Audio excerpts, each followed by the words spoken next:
नमस्कार दोस्तों। आज मैं फिर से यूरोप में राष्ट्रवाद का आज अंतिम लेक्चर लेकर आया हूँ, अंतिम वीडियो लेकर आया हूँ।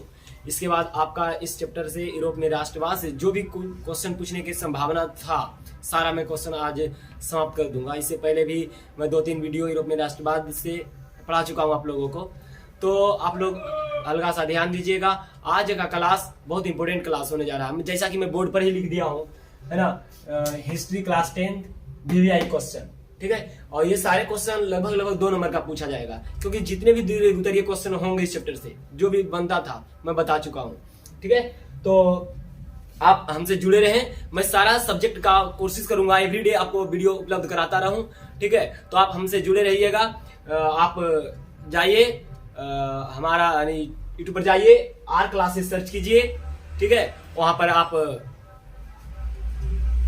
बेल आइकन को दबा दीजिए, सब्सक्राइब कर दीजिए, ताकि मैं कभी भी अभी वीडियो अपलोड करूं तो आपको सूचना मिल जाए और आप सही समय पर देख लें। चलिए समय बर्बाद ना करते हैं। सबसे पहला क्वेश्चन बहुत इंपॉर्टेंट क्वेश्चन है आपके लिए, या पूछा जाता है या पूछा जाएगा, ठीक है। तो इसमें बहुत सारे मैं क्वेश्चन के बारे में आज बात करने जा रहा हूँ। पहला मैं ये बात बताता हूँ कि एक क्वेश्चन आता है बहुत इंपॉर्टेंट कि यूरोपीय इतिहास में घेटों का अर्थ क्या है, ठीक है। तो आप पढ़े होंगे घेटो, पहले हल्का सा डिटेल बता दूं, उसके बाद आप फिर क्या लिखना है उसके बारे में पहले आप थोड़ा सा विस्तार से जान लें, उसके बाद फिर आप चलिएगा इसको लिखना क्या है, कितने 2 अंक का मैं पहले बोल दिया हूं, ये सारे प्रश्न होंगे 2 अंक का, ठीक है, जो पूछा जाएगा।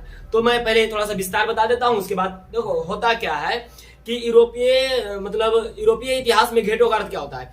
जब आप पढ़े होंगे ये जर्मनी में नाजीवाद का उदय हुआ था, हिटलर किया था।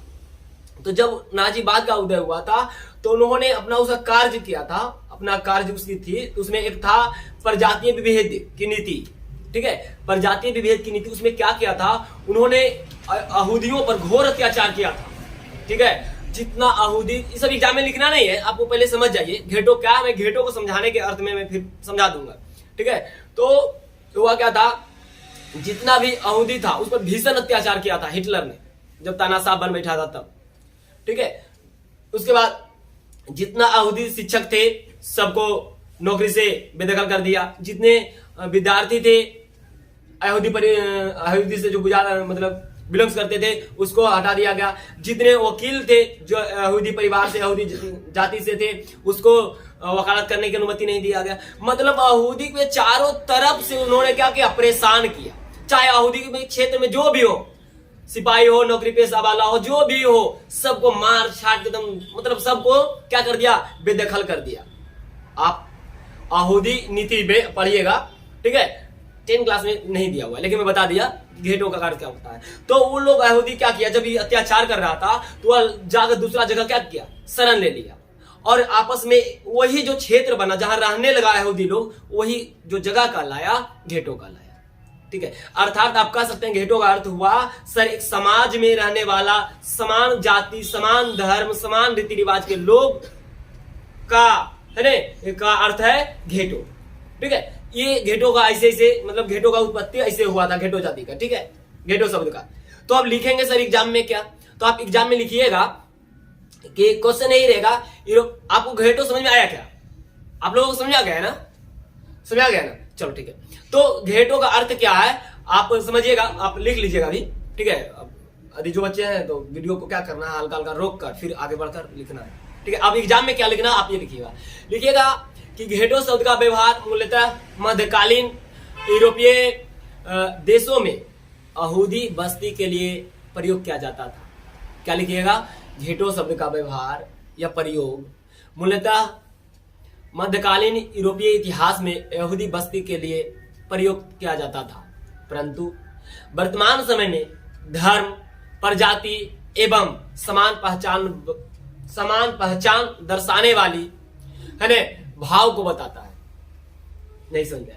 अरे सिंपल सी बात यह है, अतः हम कह सकते हैं अतः समान पहचान वाले लोगों को एक साथ रहने वाले स्थान को दर्शाता है। घेटो क्या दर्शाता है सर, समान पहचान वाले लोगों के साथ रहने वाले, एक जगह पर रहने वाले, समान पहचान में यानी समान पहचान और समान लोग जो एक जगह में रहते थे, क्या कहलाए? वो घेटो कहलाया। समझ आया क्या? तो मैंने विस्तार से बता दिया पहले कि घेटो है क्या, घेटो की उत्पत्ति कैसे हुआ होगा, उसके बाद घेटो एग्जाम में क्या लिखना आप समझ में आ गया होगा। ठीक है, अब सर घेटो हमको कुछ समझ नहीं आया, कुछ लिखना ही नहीं है, आपको क्या लिखना? घेटो का शब्द का प्रयोग इतिहास में यह महत्वपूर्ण रखता है कि समान जाति, समान धर्म, समान प्रजाति जो भी है, जो एक जगह क्या होते थे, रहते थे, वही लोग क्या कहलाया? घेटो कहलाया।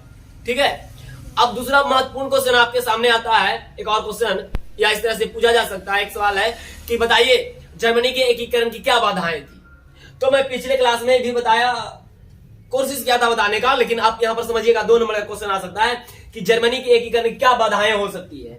ठीक है, तो जर्मनी, आप लिखिएगा आंसर कि जर्मनी की एकीकरण की महत्वपूर्ण बाधाएं या निम्नलिखित बाधाएं हैं। ठीक है, जर्मनी के एकीकरण की निम्नलिखित बाधाएं हैं। देखो बाधा क्या था जर्मनी के एकीकरण का? जर्मनी हो सबका एक ही बाधा था। ठीक है, तो जर्मनी के एकीकरण का बाधा था कि जर्मनी जो था लगभग 300 छोटे छोटे राज्यों में क्या था? विभक्त था, बटा हुआ था, और सभी राज्यों में राष्ट्रवाद का क्या था? अभाव था, राष्ट्रवादी भावना नहीं था। लोग राष्ट्रवाद के, विशेष राष्ट्रवाद के बारे में, देश के प्रति उतना नहीं सोचता था। ठीक है, पहला पॉइंट मैंने क्या कहा बताइए?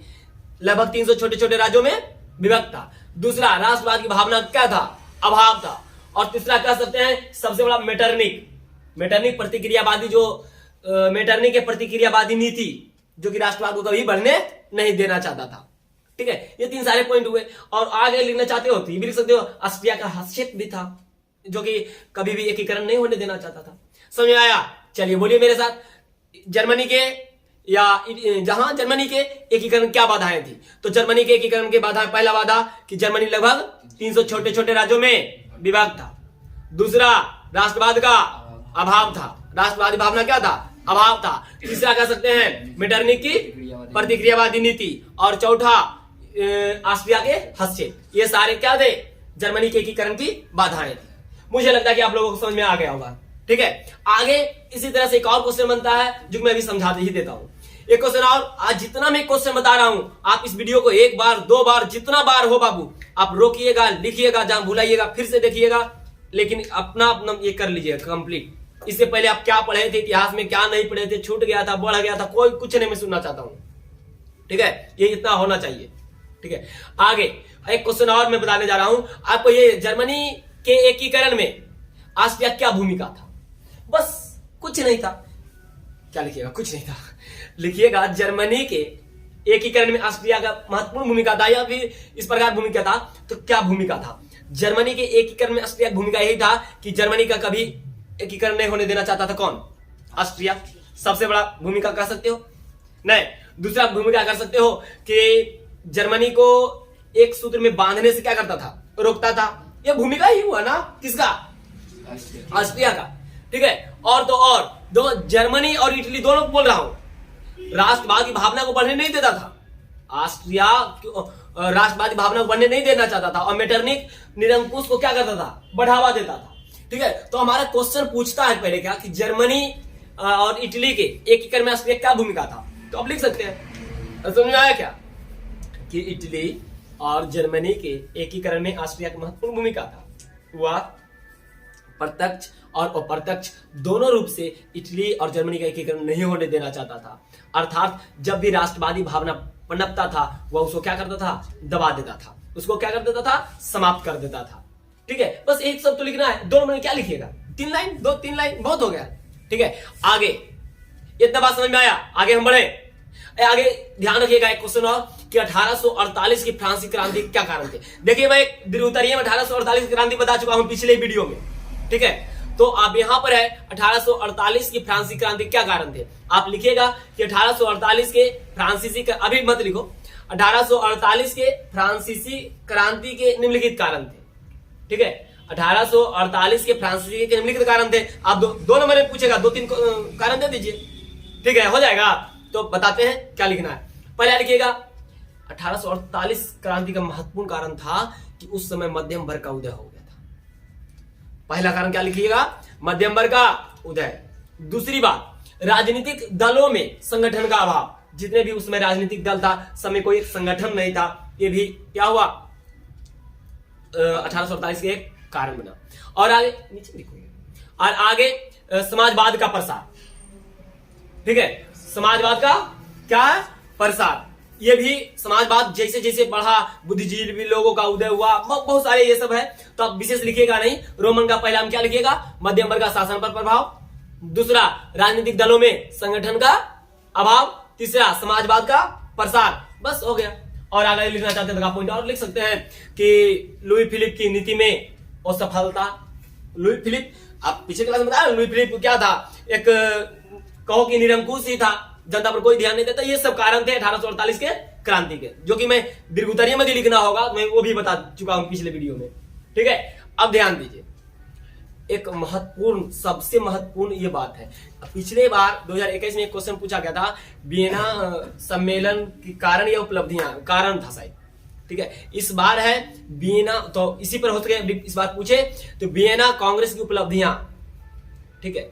आपको बताए थे कि जब नेपोलियन हार जाता, पहले वियना कांग्रेस क्या है समझ लीजिए, उसके बाद फिर लिखना क्या है मैं बता दूंगा, कि 1815 ईस्वी में जब नेपोलियन की क्या हो जाती है, पराजय हो जाती है, तो जब नेपोलियन की पराजय हो जाती है तो 1815 ईस्वी में वियना सम्मेलन होता है, ठीक है। ऑस्ट्रिया की राजधानी कहां, वियना, ऑस्ट्रेलिया नहीं, ऑस्ट्रिया, ऑस्ट्रिया की राजधानी वियना में एक सम्मेलन होता है, जिसमें क्या होता है कि नेपोलियन के द्वारा जितना भी कार्य किया गया था, जितना क्षेत्र जीता गया था, सबको ले लेता है और अपने में क्या कर लेता है, सब बांट लेता है, ठीक है। तो ध्यान दीजिएगा, तो क्वेश्चन क्या है सर, क्वेश्चन बनाकर आप लिख लीजिएगा, मैं क्वेश्चन बना बता रहा हूं कि वियना कांग्रेस की 2 उपलब्धियां पूछे, या वियना कांग्रेस क्या उपलब्धियां थी, तो लिखिएगा वियना कांग्रेस का निम्नलिखित उपलब्धियां हैं, या वियना कांग्रेस की 2 उपलब्धियां इस प्रकार है। आपको एग्जाम में लिखना है कि वियना कांग्रेस के 2 उपलब्धियां इस प्रकार है, या वियना कांग्रेस की उपलब्धियां निम्न प्रकार के हैं, ठीक है। तो रोमन का 1 में लिखिएगा, वियना कांग्रेस के द्वारा यूरोप में नेपोलियन युग का अंत एवं मेटरनिक युग का आरंभ हुआ। पहला पॉइंट, वियना कांग्रेस के तहत, वियना कांग्रेस जब हुआ तो नेपोलियन का युग क्या हो गया, समाप्त हो गया, और वहीं से क्या हुआ, मेटरनिक युग का प्रारंभ हो गया। एक क्वेश्चन और ध्यान दे दीजिएगा, यहीं पे एक क्वेश्चन और पूछता है, बताइए मेटरनिक युग क्या है, बोलेगा 1815 से लेकर 1848 तक के युग को क्या कहा गया है, मेटरनिक युग, ठीक है। चलिए क्वेश्चन इधर भी कर लिया हम। मैंने क्या कहा कि वियना कांग्रेस हुआ, तो वियना कांग्रेस में एक का पतन हुआ, किसका, नेपोलियन का, और दूसरे प्रतिक्रियावादी अर्थात मेटरनिक का क्या हुआ, उदय हुआ, ठीक है, प्रारंभ हुआ। तो वहीं से क्वेश्चन एक पूछा भी जाता है कि मेटरनिक युग क्या है, तो बोलिए 1815 से लेकर 1848 तक के युग को मेटरनिक युग कहा जाता है। चलिए हम लोग आ रहे थे इधर वियना कांग्रेस की उपलब्धियां, तो पहला उपलब्धियां क्या था, कि पहला उपलब्धियां था सर, वियना कांग्रेस के द्वारा यूरोप में नेपोलियन युग का अंत और मेटरनिक युग का आरंभ। पहला पॉइंट समझ में आया क्या। दूसरा पॉइंट आप लिख सकते हैं, वियना संधि के द्वारा यूरोप के राजनीतिक मानचित्र में व्यापक परिवर्तन हुआ। बस सर मानचित्र में क्या परिवर्तन हुआ, अच्छा सोचिए, जब नेपोलियन जीता था जो क्षेत्र, तो उस मानचित्र कुछ अलग रहा होगा, उसका क्षेत्र कुछ अलग रहा होगा, लेकिन वियना कांग्रेस के तहत उसे छीन लिया गया, उससे हड़प लिया गया, तो इसका मानचित्र में, यूरोप के मानचित्र में कुछ तो परिवर्तन हुआ होगा। बस दूसरा पॉइंट ये लिखिएगा, ठीक है, कि दूसरे पहला पॉइंट में क्या, वियना कांग्रेस के द्वारा नेपोलियन युग का अंत और मेटरनिक युग का प्रारंभ। दूसरा, वियना संधि के द्वारा यूरोप के राजनीतिक मानचित्र में व्यापक फेरबदल हुआ, यानी बदलाव हुआ, ठीक है। और फिर लिख सकते हैं, पॉइंट और लिख सकते हैं, 2 ही उपलब्धियां पूछा था, अगर लिखना चाहते हैं लिख सकते हैं। इस व्यवस्था के द्वारा नेपोलियन द्वारा पराजित राजवंशों की पुनर्स्थापना करने का प्रयास किया गया, अर्थात जो निरंकुश था, जिसको नेपोलियन पराजित कर दिया था, समाप्त कर दिया था, हरा दिया था, तो वियना कांग्रेस के बाद उन लोगों शक्तियों का क्या होने लगा, निरंकुश का, या फिर जिसको हराया था फिर से उसका उदय होने लगा। क्या 3 पॉइंट आपको समझ में आया, फिर से सुनिए, लिखना है वियना कांग्रेस की 2 उपलब्धियां, तो 3 पॉइंट लिखिएगा, 2 पॉइंट भी लिखिएगा, कोई दिक्कत नहीं। पहला, वियना कांग्रेस के द्वारा नेपोलियन का पतन और मेटरनिक का युग का आरंभ हुआ। दूसरा, वियना संधि के तहत यूरोप के मानचित्र में बहुत बड़ा बदलाव हुआ। तीसरा, नेपोलियन वियना कांग्रेस के तहत या इस व्यवस्था के द्वारा नेपोलियन जो भी क्षेत्र जीता हुआ था, है ना, या नेपोलियन इस व्यवस्था के द्वारा नेपोलियन द्वारा पराजित राजवंशों की पुनर्स्थापना किया गया। बस, क्या इतना समझ में आया क्या? यदि समझ में आया तो आगे बढ़े। ठीक है, ये सारे क्वेश्चन इंपॉर्टेंट है। एक क्वेश्चन और ध्यान दे दीजिएगा। ठीक है, एक क्वेश्चन, फिर ये भी क्वेश्चन अभी तक पूछा तो नहीं गया है, लेकिन बहुत मेरे मायने से बहुत अच्छा लग रहा था, इसीलिए मैं इसको बताने का प्रयास कर रहा हूं। ऐसे क्वेश्चन बहुत सारे हैं। और इससे पहले भी मेजनी क्या है, मेजनी कौन था, है ना, मेजनी कार्यों के बारे में, तो मेजनी के बारे में तो पूरा डिटेल से, गरीबाल्दी कार्यों, गरीबाल्दी बताया, काउंट काबूती सबके बताया हो गया है। ठीक है, चलिए, तो आप एक क्वेश्चन और ध्यान से सुनिएगा। विलियम प्रथम के बगैर जर्मनी का एकीकरण असंभव था कैसे? आप सुनिए, बहुत अच्छा क्वेश्चन है। विलियम प्रथम के बगैर जर्मनी का एकीकरण असंभव था कैसे? लिखिएगा, विलियम प्रथम के बगैर जर्मनी का क्या है, एकीकरण असंभव था, क्योंकि विलियम प्रथम राष्ट्रवादी विचारों का पोषक था। उसके सुधारों के फलस्वरूप जर्मनी में औद्योगिक क्रांति हुआ, या औद्योगिक, देखो मैं कहना क्या चाह रहा हूं, ध्यान समझिएगा कि विलियम प्रथम के बगैर जर्मनी का एकीकरण असंभव था कैसे? लिखिएगा, विलियम प्रथम के बगैर जर्मनी का एकीकरण असंभव था, क्योंकि विलियम प्रथम एक राष्ट्रवादी था, या राष्ट्र के हित में सोचता था, राष्ट्र का सपोर्ट करता, जर्मनी के एकीकरण के लिए सपोर्ट करता था। सबसे पहले उन्होंने क्या किया, राष्ट्रवादी भावना बढ़ाने का काम किया। ठीक है, राष्ट्रवादी भावना बढ़ाने का काम किया कौन? विलियम प्रथम। ठीक है, वो जर्मनी में औद्योगिक क्रांति की हवा तेज कर दिया अपने कर्तव्यों से। कौन? विलियम प्रथम। और साथ ही साथ उन्होंने आधारभूत संरचनाएं, सड़क हुआ, बिजली हुआ, ये सब, पानी हुआ, ये सब आधारभूत संरचनाएं होते हैं। ठीक है, आधारभूत संरचनाएं में सुधार किया, जिससे जर्मन राष्ट्र को एक सूत्र में बांधने का काम किया। और तो और उन्होंने क्या किया, जर्मनी के एकीकरण के उद्देश्य से ही उन्होंने क्या किया था, प्रधानमंत्री अपना बनाया था 1862 में। किसको? आदर बिस्मार्क को। 1862 में बिस्मार्क को प्रधानमंत्री बना दिया। तो आप तो जानते हैं 1862 में प्रधानमंत्री बनते हुए बिस्मार्क क्या किया था, रक्त एवं लौह की नीति अवलंबन किया था, और कृषि में सुधार किया था, सैनिक शक्ति को मजबूत किया था, और जर्मनी के एकीकरण में क्या किया, भरपूर योगदान दिया। समझ में आया? तो सर ये तो बिस्मार्क के बारे में हो गया, विलियम प्रथम तो कहां कुछ हुआ? अरे बुड़बक, विलियम प्रथम ने ही तो विलियम प्रथम ने ही जर्मनी के एकीकरण करने के उद्देश्य से बिस्मार्क को प्रधानमंत्री बनाया था। फिर से एक बार इस क्वेश्चन को सुनिए, फिर से इस सवाल को सुनिए ध्यान से। विलियम प्रथम के बगैर, विलियम प्रथम के बगैर जर्मनी का एकीकरण असंभव था कैसे? तो लिखिएगा, विलियम प्रथम के बगैर जर्मनी का एकीकरण असंभव था, क्योंकि विलियम प्रथम राष्ट्रवादी भावनाओं को बढ़ाने का काम किया। उसके कर्तव्यों से, उसके अच्छे कामों से वहां जर्मनी में औद्योगिक क्रांति की हवा क्या हो गई, तेज हो गई। और तो और वह आधारभूत संरचना का क्या किया, विकास किया, जिससे जर्मनी के लोगों को एक सूत्र में बांधने का क्या किया, काम किया, प्रयास किया।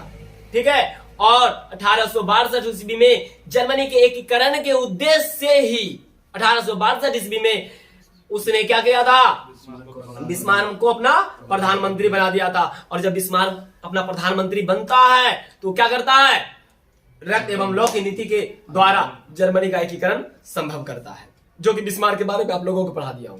ठीक है, तो आज मेरे अनुसार आज इतने क्वेश्चन, बहुत सारे इंपोर्टेंट क्वेश्चन है। आप यदि समझ में नहीं आया आपको तो आप पूछ सकते हैं। ठीक है, और इतिहास में कहा हूं कि इतिहास का विशेष करके 10वीं बोर्ड की, बिहार बोर्ड का 10वां क्लास का इतिहास में कहीं भी आपको प्रॉब्लम हो, जो बच्चे एग्जाम देना चाहते हैं कहीं प्रॉब्लम हो, तो आप, मेरा पिछले वीडियो में नंबर भी दिया गया था, व्हाट्सएप नंबर था, आप वहां भी क्वेश्चन पूछिए, कोई आपत्ति नहीं, मैं कभी भी किसी टाइम में आपका आंसर दे दूंगा। ठीक है, तो फिर से यहां भी नंबर में बता देता हूं कि आपको क्लास 10वीं का, ठीक है,